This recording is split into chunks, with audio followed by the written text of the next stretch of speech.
اگرچہ ہم نے دیکھا جو سعودی وزیر دفاع ہیں خالد بن سلمان بن عبدالعزیز ال سعود، انہوں نے یہ ٹویٹ کیا کہ پاکستان اور سعودی عرب ہمیشہ جو بھی ہمارے خلاف میدان میں ہوگا یا جو بھی دشمن ہوگا اس کے خلاف اکٹھے میدان میں نظر آئیں گے۔ یہ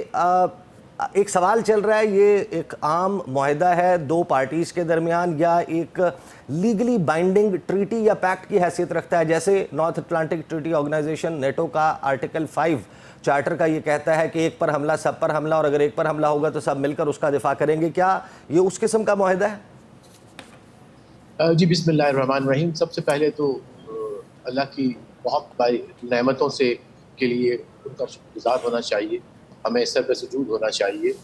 کہ یہ نہیں کہ کسی ایک کنٹری یا بی کنٹری کے ساتھ ایگریمنٹ ہوا ہے۔ اصل چیز یہ ہے کہ آپ اسٹیبلشڈ ہو گئے، آپ کو دنیا نے مان لیا ہے، ایک مضبوط عسکری طاقت، ایک ریلائبل اسٹریٹجک پارٹنر، اور اللہ کا بڑا کرم کہ آپ اس کنٹری کے ساتھ ایک اسٹریٹجک معاہدے کا حصہ ہے جو کہ جس کا سربراہ اپنے کو خادمین حرمین شریفین کہتے ہیں۔ تو میں سمجھتا ہوں کہ نہ صرف یہ اسٹریٹجک ہے from the military point of view, from the diplomatic and political point of view, میں اس کو turning point in our history کہتا ہوں، اس لیے کہ جب پاکستان کو ہم نے بنایا یا اللہ نے ہمیں یہ استطاعت دی اور ویژن دیا ہمارے لیڈرز کو کہ ایسا ملک جو ہے وہ وجود میں لایا جائے یا ڈیمانڈ کی جائے جو کہ ایک اسلامک آئیڈیالوجی کے اوپر، اس کے بننے کے بعد جو پوری کہانی 70 سال کی جس میں نشیب و فراز آتے رہے، ہمارے بہت سارے دشمن بھی ہمارے خلاف ابھی بھی ہیں موجود، لیکن اللہ نے جو آپ کو اور ہمیں جو فتح نصیب فرمائی مئی میں، اس کے بعد آپ کا ایک وزن، آپ کا ایک معیار، اور پھر سب سے اہم چیز یہ وہ جو کہتے ہیں نا کہ جب تک کہ لوہا آگ میں سے نہیں گزرتا تو وہ سونا نہیں بنتا۔ تو الحمدللہ ہم اس آگ سے گزرے اور آج آپ سونا بن کے دنیا میں کھڑے ہیں، اور اس سونے کو آپ اور ہم کیا کوئی بھی لینے کو تیار ہوتا ہے۔ تو we have emerge as a credible country. We should be, ہمیشہ میں کہتا ہوں کہ ہمیں کبھی بھی تدبر کرنا چاہیے، مطلب تدبر کے ساتھ اس کامیابی کو سمیٹنا چاہیے، تکبر کے ساتھ نہیں۔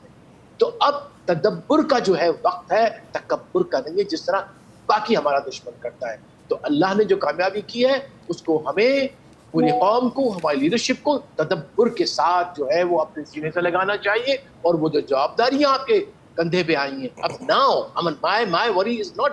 what happened in the past, what is now on your mind and on the shoulders of this great country and great nation۔ اس کے لیے آپ نے تیار کرنا ہے اپنے نوجوان کو، اپنی لیڈرشپ کو، اپنے سسٹمز کو، اپنے میڈیا کو، اپنی پولیٹیکل پارٹیز کو، اسمبلیز کو، اور انشاءاللہ پاکستان آرمی کو بھی اسی طرح سے ایک strategic regional and global power کے طور پہ ابھر جو گئی ہے اس کو ہم نے مزید کنسولیڈیٹ کرنا ہے۔ So now in a way fact یہ ہے کہ چونکہ ہم کہہ رہے تھے کہ دنیا فلکس میں ہے، ایک نیا نظام عالمی جو ہے وہ وجود میں آ رہا ہے، اور اس میں کسی کو کچھ پتہ نہیں تھا کہ کون کیا جو ہے وہ رول ادا کرے گا۔